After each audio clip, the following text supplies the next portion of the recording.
Hello Kanchana గారు. Hello ma'am. So first of all hearty congratulations SBI పీఓకి select అయినందుకు. Thank you. And so government job కొట్టాలి అన్న ఆలోచన ఎందుకు వచ్చింది? అండ్ ఎస్పెషలీ ఎంబీఏ చదువుకుంటూ కూడా మీరు ఎగ్జామ్కి ప్రిపేర్ అయ్యి ఎగ్జామ్ క్రాక్ చేశారు. ఎలా ఉంది, ఎలా జరిగింది ఈ జర్నీ అంతా? So actually first of all government జాబ్కి రాయాలి అనేది నాకు చిన్నప్పటి నుంచి ఉన్నదే. సో మా ఫ్యామిలీ మొత్తం అంతా లైక్ ఫాదర్ వచ్చేసి ఫార్మర్, మదర్ వచ్చేసి హోమ్ మేకర్. ఇంకా నేను అన్నయ్య చిన్నప్పటి నుంచి స్టడీస్లో ఎప్పుడూ టాప్గానే ఉండేవాళ్ళం.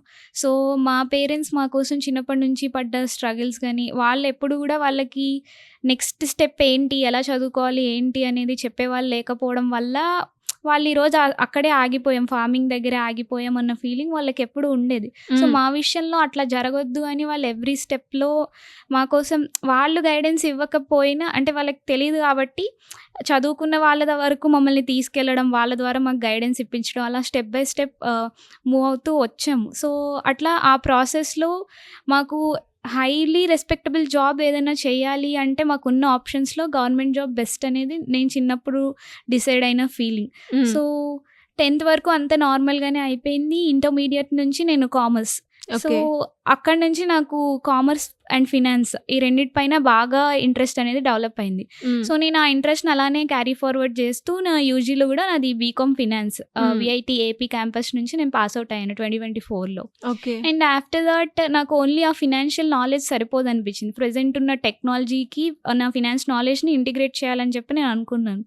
సో అట్లా మళ్ళీ సియూఈటీ ఎంట్రన్స్ ఎగ్జామ్స్ రాయడం, ఇక్కడ హైదరాబాద్ సెంట్రల్ యూనివర్సిటీలోనే నాకు ఎంబీఏ సీట్ వచ్చింది బిజినెస్ అనాలిటిక్స్లో. సో ఆల్రెడీ ఇప్పుడు నేను ఫైనల్ సెమిస్టర్లో ఉన్నాను. అండ్ ఇదే ప్రాసెస్లో నేను యూజీ సెకండ్ ఇయర్లో ఉన్నప్పటి నుంచి కోచింగ్ తీసుకోవాలని చెప్పి డిసైడ్ అయ్యాను. సో నేను రెగ్యులర్ స్టూడెంట్, నేను నా స్టడీస్ని కాంప్రమైజ్ చేసి వెళ్ళి కోచింగ్ తీసుకోలేను. అలా అని స్టడీస్ అయిపోయిన తర్వాత మా ఫ్యామిలీ అయితే కంప్లీట్లీ స్ట్రెస్ వద్దు, after graduation take a break and go for preparation అన్నట్టే ఉన్నారు స్టార్టింగ్ నుంచి. బట్ నేను అట్లా ఇష్టపడలేదు. గ్రాడ్యుయేషన్తో పాటే సైమల్టేనియస్గా చదువుకుంటూ ఉన్నా. అవును. సో 2022లో నేను కోచింగ్ స్టార్ట్ చేశాను. నాకు ఆఫ్లైన్ ఆప్షన్స్ లేదు కాబట్టి సో నేను శ్రీధర్ సిసి ఫ్యాకల్టీని కాంటాక్ట్ అయ్యాను. సో 2022లో first time 1 year pack online కోసం తీసుకున్నాను. ఆన్లైన్ కదా ఎలా ఉంటుంది అంటే లైవ్ క్లాసెస్కి రికార్డెడ్ క్లాసెస్కి చాలా డిఫరెన్స్ ఉంటుంది. బట్ టు బీ ఫ్రాంక్, నాకు నేను సర్చ్ చేసిన అన్ని సోర్సెస్లో బెస్ట్ ఫ్యాకల్టీ, బెస్ట్ మెటీరియల్, అంటే వర్త్ అనిపించిన కోర్స్ అనమాట శ్రీధర్ సిసిఎల్. ఇంకా ఇక్కడ ఏమన్నా డౌట్స్ ఏమన్నా ఉన్నా కూడా మాకు కాంటాక్ట్ నెంబర్స్ ఇచ్చేవాళ్ళు ఫ్యాకల్టీవి. సో ఫ్రీ టైంలో వాళ్ళకి కాల్ చేసి రెస్పాన్స్ ఉంటుందా? ఏ టైంలో చేసినా కూడా రెస్పాన్స్ ఉండేది. సో అన్ని క్లియర్ గా క్లారిఫై చేసేవాళ్ళు. అట్లా ఒక 1 year ప్యాక్ తీసుకున్నాను సెకండ్ ఇయర్ లో ఉన్నప్పుడు. సో 1 year అక్కడ కంటిన్యూ చేశాను. మళ్ళీ తర్వాత థర్డ్ ఇయర్ లో కానీ ఎంబీఏ ఫస్ట్ ఇయర్ లో కానీ నేను తీసుకోలేదు. ఆ 1 yearదే నేను తర్వాత బుక్స్ లో ప్రాక్టీస్ చేయడం అట్లా చేశాను. బట్ ఫ్యాకల్టీతో ఈ మధ్యలో టచ్ లో ఉంటూనే ఉన్నాను. ఈవెన్ దో నేను మళ్ళీ కోర్స్ కంటిన్యూ చేయకపోయినా వాళ్ళు నాకు హెల్ప్ చేశారు. Looking at the enthusiasm and all, they helped me in clearing all the doubts. So తర్వాత మళ్ళీ లాస్ట్ ఇయర్ పిఓ నోటిఫికేషన్ 2025 జూన్లో వచ్చింది. అప్పటికి ఒక 10 days ముందే మళ్ళీ ఇంకొకసారి నేను ప్యాక్ తీసుకుందాం, రివిజన్లా ఉంటుంది అన్నట్టు మళ్ళీ తీసుకున్నాను. ఇంకా నోటిఫికేషన్ వచ్చింది, గట్టిగా రాయాలి, ఈసారి క్లియర్ చేయాలి, లైక్ ఫస్ట్ అటెంప్ట్ ఇస్తే కన్ఫర్మ్గా క్లియర్ చేయాలి అన్న ఉద్దేశంతోనే నేను స్టార్ట్ చేశాను అనమాట. సో ఇప్పుడు మీకు ఫస్ట్ అటెంప్ట్లోనే క్లియర్. మరి ఆన్లైన్లో మీరు శ్రీధర్ సిసి నుంచి కోచింగ్ తీసుకున్నారు కదా, మెటీరియల్ అయినా మాక్ టెస్ట్లు అయినా ఏదైతే మనకి డౌట్ వస్తుందో ఆ క్లారిఫికేషన్ అయినా సేమ్ మనకి ఆఫ్లైన్లో ఎలా ఉంటుందో ఆన్లైన్లో కూడా అలానే ఉంటుందా? నాకు అసలు అది ఆన్లైన్ కోచింగ్ ఆఫ్లైన్కి దానికి వేరియేషన్ ఉంది అన్న ఫీలింగే రాలేదు. క్లాసెస్ ఈవెన్ దో రికార్డెడ్ అయినా కూడా మనకి ఆఫ్లైన్లో ఎంత యాక్యురసీ ఉంటుందో ఆన్లైన్లో అంత యాక్యురసీ ఉంది. And weekends like current affairs topics అవన్నీ మళ్ళీ లైవ్ క్లాసెస్ నడుస్తూ ఉండేవి. ఓన్లీ మెయిన్ పార్ట్ అంతా రికార్డెడ్ ఉండేవి. ఎప్పటికప్పుడు ఫ్రెష్ కంటెంట్ అప్డేట్ చేస్తూ ఉండేవాళ్ళు. ఎందుకంటే నేను 2022లో తీసుకున్నప్పుడు ఉన్న కంటెంట్కి మొన్న రీసెంట్గా 2025లో తీసుకున్న కంటెంట్కి కొన్ని మోడిఫికేషన్స్ చేశారు. లైక్ షార్ట్ కట్స్ యాడ్ చేయడం కానీ, టైం ఫ్రేమ్ తగ్గించి మాకు ప్రాక్టీస్ టైం పెంచడం కానీ నైస్. అట్లా పెంచారనమాట. ఓకే. అంటే ఇప్పుడు ఏదైతే మీరు ఎగ్జామ్ క్వాలిఫై అయ్యారో దానికి సంబంధించి ఇంటర్వ్యూకి కూడా వెళ్ళే ప్రాసెస్కి శ్రీధర్ సీసీ ఆ ఇంటర్వ్యూ సెషన్కి సంబంధించి స్పెషల్ క్లాసెస్ కూడా కండక్ట్ చేస్తుంది అని విన్నాం, నిజమేనా? అవును. సో అది ఆన్లైన్లో కూడా మనకి అవైలబుల్ ఉంటుందా? నేను యాక్చువల్గా ఆన్లైన్ తీసుకోలేదు ఇంటర్వ్యూకి, నేను ఆఫ్లైనే కావాలని చెప్పి అడిగాను. ఓకే. సో నేను ఫస్ట్ కోచింగ్ అంతా జరిగింది కూడా విజయవాడ బ్రాంచ్ రిలేటెడ్. సో ఇప్పుడు ఎంబీఏ కోసం హైదరాబాద్లో ఉన్నాను కాబట్టి ఇంటర్వ్యూ కోసం నేను ఆఫ్లైన్ ప్రిపరేషన్ అడిగినప్పుడు ఇక్కడ అమీర్పేట్కి వచ్చి ఆఫ్లైన్ మాక్ ఇంటర్వ్యూస్ తీసుకున్నాను. సో వీళ్ళకి ఉన్న సీనియర్ మోస్ట్ ఫ్యాకల్టీతో నాకు మాక్ ఇంటర్వ్యూస్ ఇప్పించారు ఒక 1 వీక్ ఆర్ 10 days టైం ఫ్రేమ్లో. సో ఆ మాక్ ఇంటర్వ్యూస్ ఇచ్చిన సర్స్లో కూడా ఒక సార్ రఘు సార్ అని చెప్పి, ఆయన చాలా experienced, like he worked in SBI, he was like worked till AGM by the time he retired. So వాళ్ళందరూ గైడ్ చేశారనమాట, ఎట్లా ప్రిపేర్ అవ్వాలి ఇంటర్వ్యూకి, ఏ టైప్ ఆఫ్ క్వశ్చన్స్ రావచ్చు, డ్రెస్ కోడ్ అన్నీ అట్లా. ఓకే. ఎలా ఉందండి ఇంటర్వ్యూ ఎక్స్పీరియన్స్? సో నేను మాక్ తీసుకోవడం ప్లస్ ఇంకా మెటీరియల్స్ శ్రీదర్శ్ నుంచే కొన్ని మెటీరియల్స్ రిఫర్ చేశాను. So almost 3 to 4 times revise చేసి వెళ్ళాను కాబట్టి నాకు ఇంటర్వ్యూ అంత స్ట్రెస్ఫుల్గా అనిపించలేదు. అంటే నేను టూ మచ్ టఫ్ ఉంటుంది అని చెప్పి అనుకున్నాను. మాక్ టెస్ట్లో నాకు ఏమైందంటే నన్ను కంఫర్టబుల్గా ఫీల్ చేయడానికి టు ద ఎక్స్ట్రీమ్ వరకు తీసుకెళ్ళి కూడా అడిగారు, నేను ఏది మిస్ చేయొద్దు అన్నట్టు. బట్ ఇంటర్వ్యూ ప్రాసెస్ నాకు శ్రీదర్శ్లో అయిన ఇంటర్వ్యూ కంటే నాకు లైవ్ ఇంటర్వ్యూ ఈజీ అనిపించేసింది ఇక్కడ ఇంటర్వ్యూ ప్రాక్టీస్ అవ్వడం వల్ల. సో అండ్ అలాగే ఇంటర్వ్యూ చేసే ప్రాసెస్లో ఇప్పుడు మీకు ఈ జాబ్ ఎందుకు, అండ్ అలాగే ఇప్పుడు ఇది మీరు ఫ్లెక్సిబుల్గా చేయగలుగుతారా లేదా, ఎలా ఉంది ఇంటర్వ్యూ అంతా? సో ఇంటర్వ్యూ ఎస్బీఐ ఫస్ట్ ఇట్లాంటి క్యాండిడేట్స్కి సపరేట్ రిజర్వేషన్ ఇస్తుందంటే, so already they are well known about the people, how they will work and all. So personal related questions వాళ్ళు ఏం రేస్ చేయలేదు. బట్ నీ జర్నీలో నువ్వు ఫేస్ చేసిన ఈ ప్రాబ్లం ఉంది కాబట్టి అందరితో కోపప్ అవ్వడానికి నేను ఎక్స్ట్రా ఎఫర్ట్స్ పెట్టాల్సింది ఉంది ప్రతి స్టెప్లో స్టార్టింగ్ నుంచి. ఓకే. సో అట్లా ఇప్పుడు ఎస్బీఐకి వచ్చినప్పుడు నిన్ను నువ్వు ఎట్లా ఫ్రేమ్ చేసుకుంటావు, అదర్స్ నుంచి నువ్వు ఎట్లా స్టాండ్ అవుతావు అట్లా క్వశ్చన్స్ రేజ్ చేశారు. సో నేను స్కూల్ అండ్ కాలేజ్ ఇంటర్మీడియట్ వరకు నార్మల్గా అయిపోయింది. Like my graduation and post graduation are like 2 of the top institutes అవ్వడం వల్ల నాకు బయట టెక్నికల్ వరల్డ్ ఎలా ఉంటుంది, బయట పీపుల్తో ఎలా బిహేవ్ చేయాలి, ఎక్స్పోజర్ అంతా రావడం వల్ల సో నేను మేనేజ్ చేయగలిగాను. Like I'm up to date with the technologies which I should use in the banking industry and to overcome my disability what and all I should know, I have explained them clearly. Okay. So మరి ఎవరికైనా కూడా అంటే ఎమోషనల్గా కొన్ని stages ఉంటాయి, మీరు ఎమోషనల్గా లో అయిన స్టేజ్ ఏంటి, దాని నుంచి ఎలా బయటపడ్డారు? సో ఎమోషనల్గా లో అయిన స్టేజ్ ఏంటి అంటే, లైక్ నా విషయంలో నేను ఎప్పుడు డైరెక్ట్గా అవ్వలేదు, బట్ మా ఫ్యామిలీని చాలాసార్లు క్రిటిసైజ్ చేసిన మూమెంట్స్ ఉన్నాయి.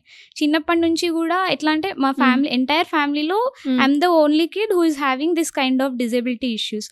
సో చాలాసార్లు మా మమ్మీ డాడీని వాళ్ళు క్రిటిసైజ్ చేసిన విషయం ఏంటంటే, లైక్ వాళ్ళకి మ్యారేజ్ అయిన ఫస్ట్ ఇయర్కి మా అన్నయ్య పుట్టాడు, he is completely fine. So next year నేను, సో మీకు ఇప్పుడే కదా మ్యారేజ్ అయింది, ఎర్లీ స్టేజే కదా, ఇలాంటి అమ్మాయిని మీరు రేజ్ చేయగలరా? Like I came up from a very rural part. So పల్లెటూరులో ఎట్లా ఉంటుంది అన్న విషయం తెలిసింది. సో వద్దు, ఈ అమ్మాయి మీకు వద్దు, ఎక్కడన్నా వదిలేసేయండి, మీకు ఇంకా ఏజ్ ఉంది, లైఫ్ ఉంది, ఇంకొక పిల్లల్ని మీరు తీసుకోవచ్చు అన్నట్టు అన్నారు. కానీ my mom and my dad అప్పటి నుంచి కూడా వాళ్ళు ఛాలెంజింగ్గానే తీసుకున్నారు. అట్లా అప్పుడంటే నాకు తెలీదు వాళ్ళు అన్నారని, బట్ ఒక ఏజ్ వచ్చాక మన చుట్టూ ఉన్న వాళ్ళు ఎట్లా రెస్పాండ్ అవుతున్నారు ఏంటి అనేది మనకు తెలుస్తుంది.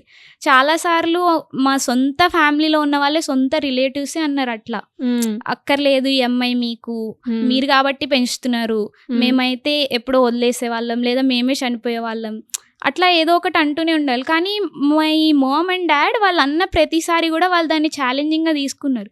లైక్ ఎక్కడ కూడా వాళ్ళు రాజీ పడలేదు, టాప్ ఇన్స్టిట్యూషన్స్లోనే చదివించారు, best food, best dressing, everything వాళ్ళు ప్రొవైడ్ చేశారనమాట. ఎక్కడ కూడా ఆ లోటు అనేది తెలియకుండా వాళ్ళు పెంచారు.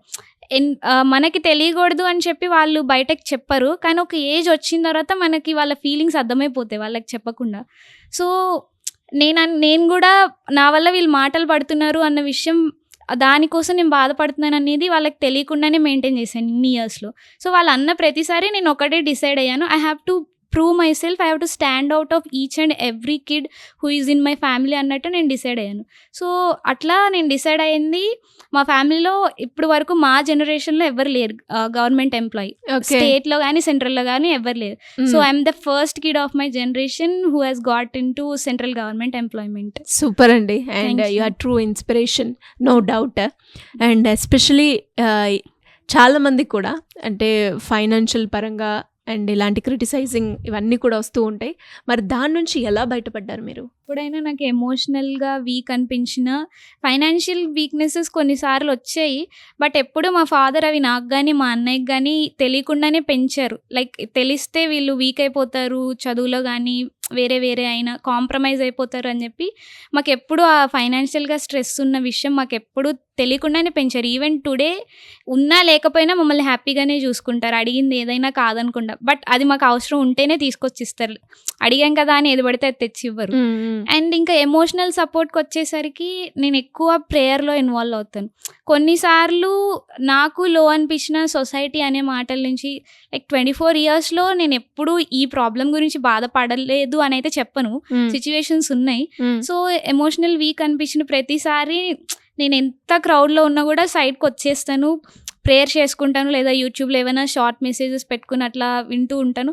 అట్లా డైవర్ట్ అయిపోతాను. అక్కడ అట్లా స్పిరిచువల్గా ఎమోషనల్ సపోర్ట్ నేను ఎక్కువ తీసుకుంటాను. Okay. So and especially exam రాసే ప్రాసెస్లో మనకి చాలా తక్కువ టైం ఉంటుంది. కాంపిటేటివ్ ఎగ్జామ్, అక్యురసీ మెయింటైన్ చేయాలి, టైం మేనేజ్ చేసుకోవాలి. ఇవన్నీ ఎలా బ్యాలెన్స్ చేశారు మీరు?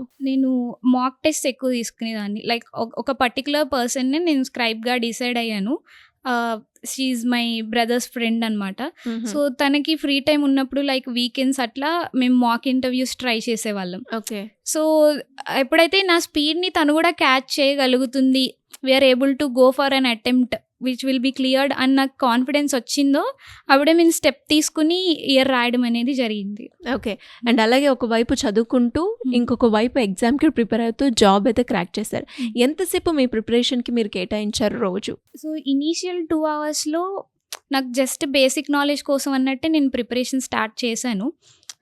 సో ఇనీషియల్గా 2-3 అవర్స్ మాత్రమే నేను ప్రిపేర్ అయ్యేదాన్ని. లైక్ 22 to 24 వరకు కూడా 2-3 అవర్సే స్పెండ్ చేసేదాన్ని.